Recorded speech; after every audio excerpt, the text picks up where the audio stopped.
नमस्कार दोस्तों, आप क्राइम तक देख रहे हैं। टू द पॉइंट बात करते हैं हिमानी केस को लेकर। लगातार अपडेट बड़े बड़े सामने आ रहे हैं। पहला अपडेट जो सबसे बड़ा है, ब्लैकमेलिंग का पूरा केस था जो ये साफ हुआ है। ये भी पता चला है कि एक्सटॉर्ट किया जाता था, एक्सटॉर्शन का पूरा रैकेट चल रहा था और ये एक्सटॉर्शन चला रही थी हिमानी नरवाल। वो पैसा ऐंठ रही थी और ये बताया जाता है कि शारीरिक संबंध बना लिए थे। आरोपी को ब्लैकमेल किया जा रहा था। क्या इससे आरोपी को कोई फायदा मिलेगा? हालांकि कानून के जानकार कहते हैं कि ये कोई आत्मरक्षा, ये कोई डिफेंस का पॉइंट नहीं है। कोई डिफेंस का पॉइंट नहीं है। सिर्फ हत्या के केस में सिर्फ एक ही चीज़ पे आदमी को रिलीफ मिलती है, अगर उसने अपने सेल्फ डिफेंस में किया है। हाँ। बाकी वो कोई भी तथ्य रख दे कि उसे ब्लैकमेल किया जा रहा था, उसके पास आपके लिए पुलिस सपोर्ट है। अगर आपके साथ कुछ ऐसा हो रहा है तो आप अपने हाथ में तो कानून नहीं लोगे जब तक सेल्फ डिफेंस की बात नहीं आई। तो आरोपी को इसका कुछ कोई भी फायदा नहीं मिलेगा। अगला सवाल पूछते हैं, ये जो पूरा कांड हुआ 27 तारीख से पूरी घटना चालू हुई, जरा बताइए। देखिए, 1 मार्च को एसएचओ जो थे विजेंद्र सिंह, उनको संपला बस स्टैंड पे एक सूटकेस मिला, सूटकेस में डेड बॉडी मिली। ये केस पुलिस ने खुद लुकआउट किया है, मतलब कोई कंप्लेंट नहीं हुई थी। देखिए 27 तारीख, क्यों मैं बताता हूँ। 27 तारीख को इसने हिमानी ने अपनी मम्मी से कहा कि मम्मी मैं जा रही हूँ हुड्डा साहब के रैली में, एक उनका प्रोग्राम है उसमें जा रही हूँ बैठक में। अब इनकी मम्मी ने बोला ठीक है, बातचीत हो गई। इसके बाद से 1 तारीख को डेड बॉडी मिली। 28 तारीख की सुबह इसके बॉयफ्रेंड ने हत्या कर दी, जो इसका फेसबुक बॉयफ्रेंड था, जो पहले से 2 बच्चों का बाप था, सचिन। अब चिराग जी, इसमें इंपॉर्टेंट क्या थी? 27 को 28 को ये गायब थी, इसका फ़ोन वोन बनता, इसके पेरेंट्स ने कोई कॉल नहीं किया। 1 तारीख को सवाल ये उठता है कि परिवार ने बात क्यों नहीं की या बात करने की कोशिश की, कोई जवाब नहीं मिला।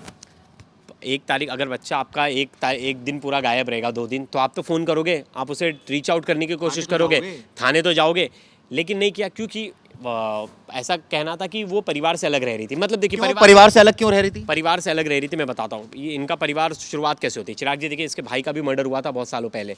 इनके पिता ने सुसाइड कर लिया था। अब इनकी मम्मी ने हिमानी को और उसके छोटे भाई को लेकर दिल्ली शिफ्ट हो गई थी। दिल्ली के बाद ही वापस यहाँ आ गए।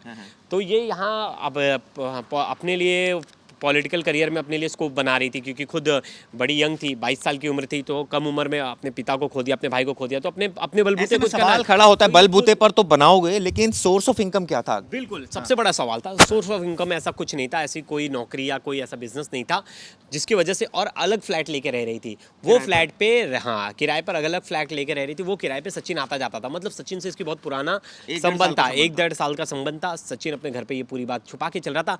अब मुझे जो शक आ रहा है, हिमानी की फैमिली को सचिन के बारे में पता था, क्योंकि सचिन आता जाता था। सचिन देखिए 27 तारीख को इसके घर पे गया, 27 तारीख को रात को रुका, 28 को सुबह लड़ाई हुई, 28 को उसने मर्डर किया। वापस आता है वो, मर्डर करने के बाद, कोई आरोपी मर्डर करने के बाद भाग जाता है, लेकिन देखिए उसका कॉन्फिडेंस लेवल, मर्डर करने के बाद वापस आ रहा है, केबल की चार्जर, मोबाइल चार्जर की उससे मारता है, उसका गला घोट देता है। उसके बाद आता है, सूटकेस में बैग लेके जाता है, इसके शरीर पे निशान आते हैं, उस बैग को लेके जाता है, फिर कई किलोमीटर दूर ले जाके उसे डंप कर देता है। इसमें सवाल ये था, आदमी के अंदर कॉन्फिडेंस तभी आता है जब वो उसके घर वालों को भी जानता हो, या तो घर वालों से उसने बातचीत की थी, कुछ ऐसी चीजें थी जो घर वालों को पता थी। इसकी वजह से घर वाले 2 दिन एक बहुत बड़ा सवाल, उनकी मदर हमेशा एक बात बोल रही हैं कि ये तो पॉलिटिकल मर्डर हो सकता है। ऐसा क्यों बोला जा रहा है? ये तो सीधा सीधा, जब पुलिस कह रही है कि ये आरोपी है, इसने मारा है, ये ब्लैकमेल। ये सवाल मेरा भी है, क्योंकि चिराग जी, जितना सिंपल लग रहा है ना उतना सिंपल है नहीं। मैंने आपको क्या कहा, 2 दिन तक घर वालों ने बातचीत नहीं की। वो घर पे क्या बोल कर, संबंध अच्छे थे दोनों के? उसने अपने घर पे क्या बोल करने के लिए, उसकी मम्मी का क्या बाइट है? उनकी मम्मी ने कहा कि इन्होंने बोला कि हुड्डा जी की रैली में जा रही थी, पॉलिटिकल रैली में इन्वॉल्व होने जा रही थी। उसके बाद ये जो सचिन है, सचिन की एंट्री होती है। सचिन ने मर्डर कर दिया, सचिन के ऊपर ब्लैकमेलिंग, सचिन बोला था मुझसे पैसे ऐंठ रही थी। इसने हमारे वीडियो फोटोग्राफ्स बना लिए थे, जो उनके इंटीमेट होने के थे, वो इसने वीडियो फोटोग्राफ्स बना लिए थी कि मुकदमा दर्ज करा दूंगी, डरा रही थी। और उसके बदौलत ये बहुत सारे उससे पैसे भी ले रही थी, क्योंकि देखिए ये जो फ्लैट में रह रही थी, इनका सोर्स ऑफ इनकम तो था नहीं कुछ। सोर्स ऑफ इनकम क्या था? तो पैसे कहीं ना कहीं से तो आ रहे थे, तो माइट भी पैसे यही तरीका था। लेकिन जो इनकी मम्मी का ऐसा क्यों कहना है, क्योंकि पॉलिटिकली बहुत ज़्यादा क्या पता मम्मी पैसे भिजवाती हूँ इनको? नहीं, ऐसा कुछ नहीं था कि ये पेरेंट्स से इसके अच्छे संबंध नहीं थे। तो फैमिली खुद ही पता चला कि वहाँ अच्छे संबंध नहीं थे, इसलिए अपने फैमिली के साथ नहीं रहती थी, और 22 साल की उम्र थी। तो नहीं, लेकिन ये कहा जा रहा है कि वो अलग इसलिए रह रही थी क्योंकि उसका पॉलिटिकल एम्बिशियस था, और हरियाणा वो अप डाउन कैसे करती, रोज रोज दिल्ली आ रही है। नहीं चिराग जी, वो भी देखिए, दोनों चीज़ इंपॉर्टेंट है। फैमिली स्टार्टिंग से ही, मतलब जब से इनके पापा की देहांत हुआ उसके बाद से ही फैमिली पूरी दिल्ली शिफ्ट हो गई थी। ये जो आदमी है सचिन, ये भी दिल्ली का रहने वाला है। इसकी दुकान जो है वो हरियाणा के झज्जर में है, तो वो भी ट्रैवल ही करता था। दिल्ली में होती थी, आजकल ये झज्जर में तो नहीं, ये वैसी आना जाना इन लोग का ट्रैवल है। अब जो बात मुझे लग रही है, जो पुलिस इन्वेस्टिगेशन में हाँ, सचिन ने ही हो सकता है ये फ्लैट दिलाया है, और सचिन ही इसका पैसा भर रहा था, क्योंकि सचिन का आना जाना देखिए, आप कहीं भी फ्लैट ले लोगे, कोई लड़की है, कोई रूम मालिक अलाउड नहीं करता, हम भी बैचलर से रहते हैं तो 22 साल की लड़की, इतनी महत्वाकांक्षा है, ठीक है कोई बुरी बात नहीं है, परिवार से अलग रहना, घर में ऐसी ट्रेजेडी हो जाना जिसमें पहले भाई की हत्या हो जाना और उसके बाद फादर खुदकुशी कर लेते हैं, फैमिली तो डिस्टर्ब, ऐसा ही लग रहा है ना कि नॉर्मल तो नहीं है चीज़ें। अगर चिराग जी परिवार नॉर्मल, मैं बोल रहा हूँ प्रॉब्लम नॉर्मल नहीं है, मैं सब चीज़ समझ गया। अगर लेकिन ना एक चीज़ है, आदमी ना क्राइम करता है ना वारदात, या तो अपना क्राइम छुपाने के लिए करता है, या तो वो बहुत थक हार के परेशान होकर करता है, या तो उसके ऊपर खून सवार होता है, उस पागलपन सवार होता है। ये तीन ही मेन इशू होते हैं जिसकी वजह से जो पहला लग रहा है ना, अगर सचिन ने क्राइम किया, अगर उसकी बात में ज़रा भी दम था, अगर वो एक्सटॉर्ट कर रही थी, अगर उसे ब्लैकमेल कर रही थी, तो हो सकता है ऐसे ब्लैकमेलिंग केस में आदमी सोचता है कि अगर मैं पुलिस के पास भी जाऊंगा तो मैं ही फंसूंगा, क्योंकि यहाँ मेरा परिवार है, मेरे 2 बच्चे हैं, तो वो सोचता है कि अगर मैं पुलिस के पास जाऊंगा फिर भी मेरी बीवी अलग हो जाएगी, उसे पता चलेगा मेरा अफेयर है। तो ऐसे में क्रिमिनल्स, आपने जितने भी लव अफेयर्स वाले क्रिमिनल्स देखे होंगे, उन क्रिमिनल्स में एक चीज़ बड़ी कॉमन होती है, उन्हें डर होता है मेरे घर पर पता चल जाएगा, इससे अच्छा मैं इसे यही मामले को ख़त्म करता हूँ, मार देता हूँ। और लेकिन ये भी तो होता है उनको कि बाद में भी पकड़े जा सकते हैं। में पता होता है पकड़े जा जाते हैं, लेकिन वो सोचते हैं वो मैं नहीं पकड़ा जाऊंगा। हाँ, वो मैं नहीं पकड़ा जाऊंगा। ब्लैकमेलिंग और एक्सटॉर्शन ऐसा केस है, उसमें बहुत सारे आपने केस देखा होगा बहुत बार। आप चलो एक बेस्ट एग्जाम, गुड़गांव का आपको केस पता है? वो बड़ी फेमस थी, जो छूट के आई थी, फिर उसने एक होटल मालिक ने उसका मर्डर करवा दिया था अपने होटल में। हमने करा था। हाँ, वो कितना फेमस केस था।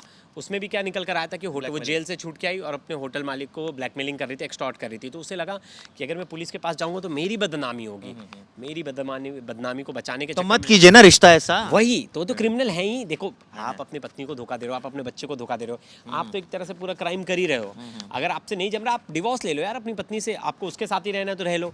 लेकिन इसमें दोनों चीज़ें, बहुत लोग इसे बिजनेस बना लेते हैं। अभी देखिए नहीं, इसमें एक चीज़ और बताइए, जैसे परिवार का ये कहा जा सकता है पुख्ता तौर पर कि रिश्ता अच्छा नहीं था और ज़्यादा ध्यान नहीं रखती थी, क्योंकि पॉलिटिकल, मैं इतना जानता हूँ जितने पॉलिटिकली एम्बिशियस लोग होते हैं ना, उनको आप बांध कर नहीं रख सकते, क्योंकि उनको रोज घूमना है। एक चीज़ है, परिवार से रिश्ते अच्छे नहीं थे, ये तो बिल्कुल है साफ। क्योंकि देखिए वो 2 दिन तक थी नहीं, तो परिवार ने उसे बात करने की, कांटेक्ट, पुलिस कंप्लेंट ही नहीं हुई। हाँ, पुलिस कंप्लेंट नहीं हुई। अगर मैं 24 घंटा गायब रहूंगा तो मेरे घर वाले तुरंत मेरी कंप्लेंट करेंगे, क्योंकि वो उन्हें लड़की है तो ऐसे तो उनको तो बहुत बार होता है कि बच्चों पे भरोसा होता है, वो 2-2 दिन तक गायब रहते हैं। जैसे कोई अगर मेरा एक कज़िन ही है, वो 2-2 दिन तक घूमने जाता है, तो उसके घर वाले उसका टेंशन नहीं लेते, क्योंकि वो उसकी हैबिचुअल रूटीन होती है। तो क्या पता है हैबिचुअल रूटीन हो, हिमानी हर चीज़ घर पे अपडेट ना देती हो, जिसका फ़ायदा उठाए। 2 दिन का समय मिला, 28 को उसने, लेकिन अगर एक पॉइंट अगर मान लिया जाए कि वो धमका रही थी, एक पॉइंट मान लिया जाए कि ये बात में दम है जो सचिन बोल रहा है,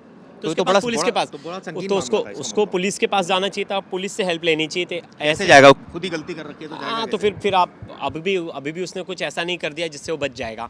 अभी भी उसको जेल में जाना और उससे बड़ी सज़ा मिलेगी। क्या पता शायद वो अपनी वाइफ को कन्विंस कर लेता कि यार मेरे से गलती हो गई, मैं आगे गलती नहीं करूँगा।